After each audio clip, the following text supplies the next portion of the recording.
여러 개의 객체들이 있단 말이에요. 실제 존재하죠. 콘센트라든지, 저런 어댑터라든지, 선이라든지, 스마트폰이라든지, 이런 것들 실제로 존재하는 객체들이잖아요. 이런 실제로 존재하는 객체들이 관계를 맺으면서 동작하게 됩니다. 콘센트에 아답터를 꽂고요. 그 아답터에 저 선을 꽂고, 그 선을 아이폰에다 꽂고, 이렇게 해서 충전을 하게 되는 거죠. 자, 객체와 객체들 간에 분명히 관계가 있더라. 이런 뜻입니다. 지금 보면 이런 관계들을 이해하셔야 되는 거예요. 그래서 현실에 존재하는 객체를 먼저 생각을 하고, 혹은 프로그래밍으로 내가 만들 객체들, 메모리에 어떻게 떠서 어떻게 동작할 거다. 이거를 생각하시면서 클래스가 정의가 돼야 되는 거예요. 그러니까 여러분들이 만들고 싶은 것이 있다면, 그 만들고 싶은 것들이 메모리에 몇 개가 올라갈까?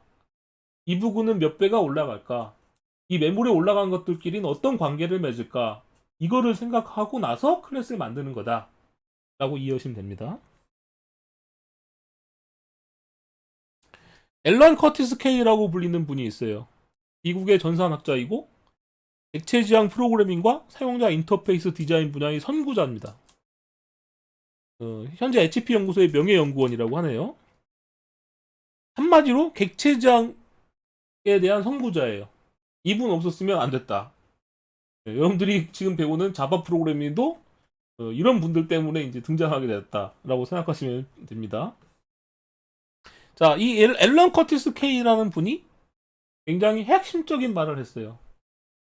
객체 지향의 핵심은 뭐냐?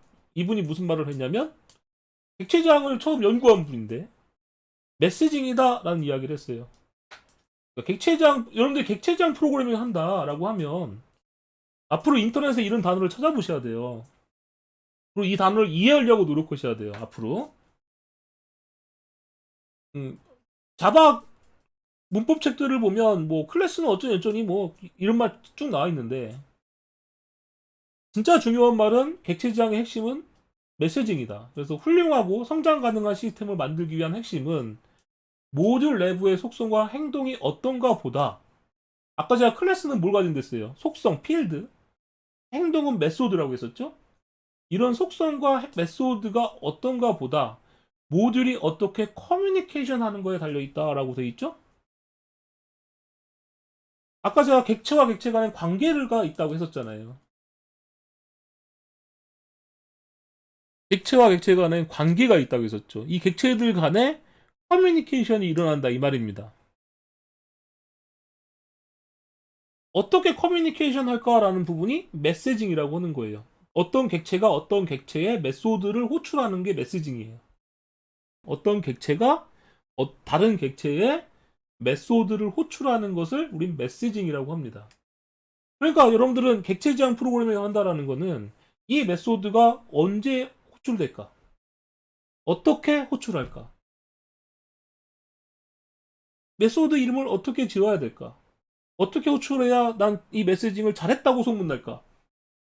이걸 고민하셔야 되는 거예요. 자, 이 부분에 대한 많은 고민을 앞으로 하시게 될 거예요.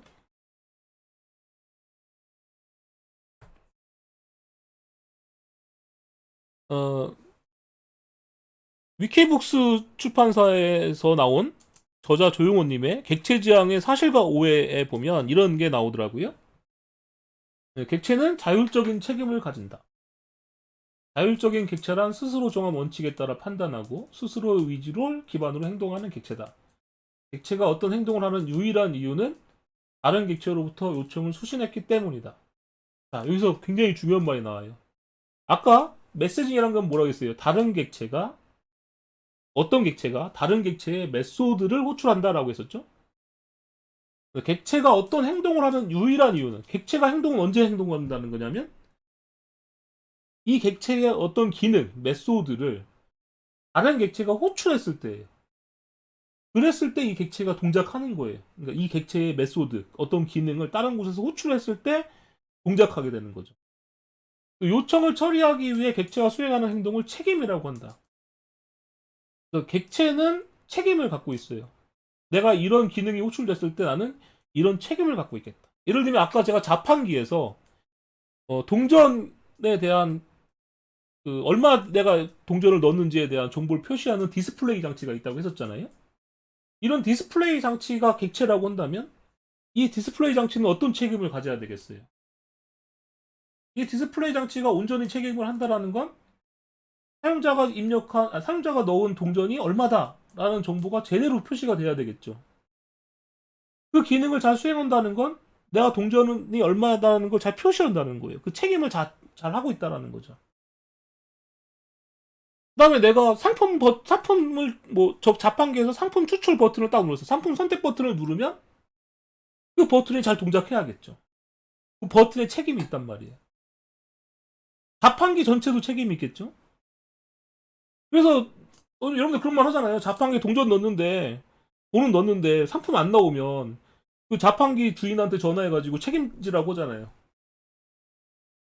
자판기한테 동전 넣었는데 안 나와요. 책임지세요. 이런 말 하잖아요. 그죠? 자율적인 책임의 특징은 객체가 어떻게 해야 하느냐가 아니라 무엇을 해야 하는가에 대한 것을 설명하는 것이다. 역시 되게 어려운 말이에요. 그죠? 어려운 말들입니다. 쉽게 설명한다고 해도 어려워요. 그래서 일단은 뭐 뜬구름 잡는 것 같은 거겠지만 지금 당장 여러분들이 몰라도 돼요. 앞으로 계속 반복하면서 알게 될 거다라고 말씀드렸어요. 그래서 메시지와 메소드는 요청이라는 메시지가 가면 객체의 메소드를 호출하는 거예요. 자, 그래서 메소드를 그럼 만드는 게 굉장히 중요한데 메소드는 어떻게 만드느냐? 앞으로 여러분들이 책 같은 걸 보면은요, 이렇게 대괄호로 이렇게 쳐 있는 부분이 있어요. 이렇게 대괄호로 쳐 있는 부분은 생략 가능하다 이런 뜻입니다. 즉 접근 제한자는 안 써도 되고 스태틱은 안 써도 된다 이 말이에요. 근데 메소드에서 반드시 나와야 될 건 메소드 이름 앞에 리턴 타입이 와야 되는 거고 바로 안에는 매개 변수라는 게 오고요. 네, 중괄호 열고 중괄호 닫고 해서 메소드 블럭이 옵니다. 우리 메인 메소드 제일 많이 만들었었잖아요. 메인 메소드를 한번 생각해 보신다면 퍼블릭이 접근 제한자, 스태틱, 그 다음에 뭐가 있어요? 보이드, 리턴 타입, 보이드가 리턴 타입이고 메소드 이름은 메인, 바로 안에 매개 변수로 뭐가 있었냐면 스트링 배열에 아그스 이런 게 들어갔었죠. 그래서 메인 메소드는 꼭 여러분들 외워두셔야 될 텐데 그 메인 메소드를 생각해 보신다면 메인 메소드의 어떤 부분이 접근 제한자고 스태틱 부분이고 리턴 타입이고 이런 것을 여러분들이 이렇게 끼워 넣어서 맞출 수가 있을 거예요. 우리 배운 거 메인이니까. 그래서 메소드 이름은 앞에 클래스 이름 식별자 짓는 방법과 같은데 메소드 이름은 소문자로 시작해야 됩니다. 메소드 이름 대문자로 쓰지 마세요. 자바에서는 소문자로 씁니다. 아까 클래스 이름은 대문자로 시작했죠? 이렇게 이름 규칙 잘못하면 나중에 욕먹어요. 누구한테 배웠냐 이런 말 하거든요. 누구한테 배웠길래 클래스 이름을 소문자로 썼어요. 뭐 메소드 이름을 대문자로 썼어요. 뭐 이런 말 들을 수 있는데 그때는 제 이름 말하시면 안 됩니다. 헷갈리지 말자. 우리가 이제 매개 변수 전달인자, 파라미터, 아규먼트 이런 용어를 앞으로 쓰게 될 텐데 이 혼용해서 써요. 책들을 보면 매개 변수란 말도 나오고 파라미터, 전달인자, 아규먼트 이렇게 혼용해서 쓰는데요. 매개 변수는 즉 파라미터는 메소드의 정의 부분에 나열되어 있는 것들을 말합니다. 전달인자는 그 메소드에 넣어주는 값이 아규먼트예요. 자판기에 메소드를 한번 추가해 보겠습니다. 자판기에 메소드를 한번 추가해 볼게요.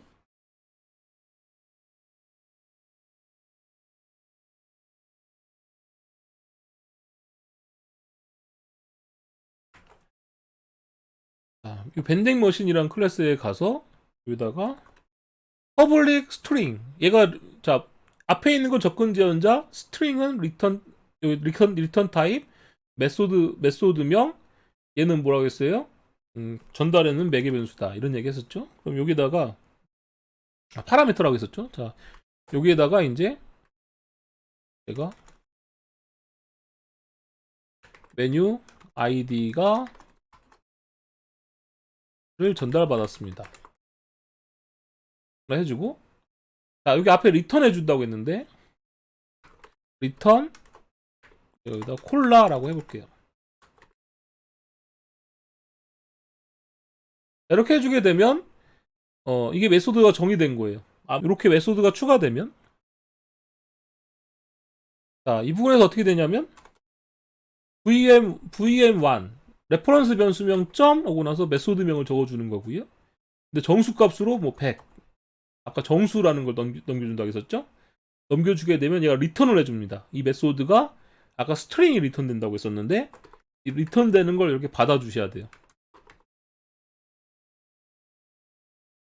이게 받아주시고 받은 걸 제가 이렇게 출력을 해보겠습니다. 누르면 실행을 하면 뭐라고 나옵니까? 이 메소드 안에 들어가면서 100원 전달받으면 나오고 얘가 리턴해주는 값이 콜라로 나오는 거죠. 자, 이거를 실행해볼까? 한번 어떻게 거냐? 진짜 그렇게 동작하는지 보기 위해서 세 번째 줄에다가 제가 이렇게 브레이크 포인트를 잡았어요. 이게 디버거라고 했었죠? 이렇게 해주고 나서 여기 보면 벌레 모양의 아이콘, 디버그로 실행하는 요 벌레 모양의 아이콘을 눌러주게 되면 프로그램이 실행되면서 여기서 멈춘다고 했었습니다. 그리고 나서 이게 뭐예요? 스텝 오버를 누르면 그 다음 줄 실행된다고 했었죠? 그 다음 줄 실행됩니다.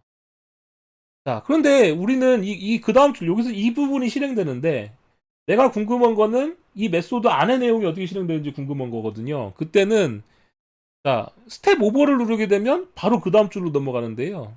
이 메소드 안으로 들어가게 하고 싶으시면 스텝 인투를 누르시면 돼요. 그러면 이 메소드 안을 들어가서 실행이 되게 됩니다. 그러면서 어떻게 돼요? 이 메뉴 아이디는 100을 전달받은 거고 이 부분을 이제 또 스텝 오버를 누르시는 거예요. 스텝 인투를 또 누르게 되면 이 자바 개발자가 만든 이 프린트엘레 메소드 안으로 들어가요. 그러니까 프린트엘레 메소드가 어떻게 동작하는지 궁금하신 분들은 인투 누르시는 건데 우린 이 안이 궁금하진 않잖아요. 그때는 어떻게 해줘요? 스텝 오버 눌러주시면 이 부분이 가고 리턴 콜라에서 콜라를 리턴해 줍니다. 그러면 스텝 오버를 누르게 되면 어떻게 돼요? 다시 이 메소드를 빠져나와서 얘가 프로덕트한테 스텝 오버하면 프로덕트한테 콜라를 참조하도록 해주는 거예요. 그리고 나서 스텝 오버를 하면 메인 메소드가 종료되면서 실제 화면에는 100을 전달받았습니다. 콜라 이렇게 나옵니다. 디버깅 모드가 끝나면 이 점을 제거해주면 아, 그 순서대로 잘 실행이 됐구나 라고 이해할 수가 있는 거죠. 그래서 메소드 안으로 들어가서 내가 실행되는 걸 보고 싶다. 아니다, 나는 메소드 안까지 들어가고 싶지 않고 그 다음 줄을 실행하고 싶다에 따라서 여러분들이 단축키가 달라져요. 디버거는 여러분들이 앞으로 초보자들일수록 더 잘 쓰는 게 좋기 때문에 익숙해지시는 게 좋아요. 단축키 같은 거 알아두시고요. 인텔리제이 단축키 굉장히 많아요. 여러분들 젊은 분들일수록 단축키는 잘 외우셔야 됩니다. 단축키 잘 못 외우면 왠지 좀 아마추어 같고 막 그렇거든요. 여러분들은 단축키라도 좀 열심히 잘 외워두셔서 익숙해지도록 노력하시는 게 좋을 것 같아요.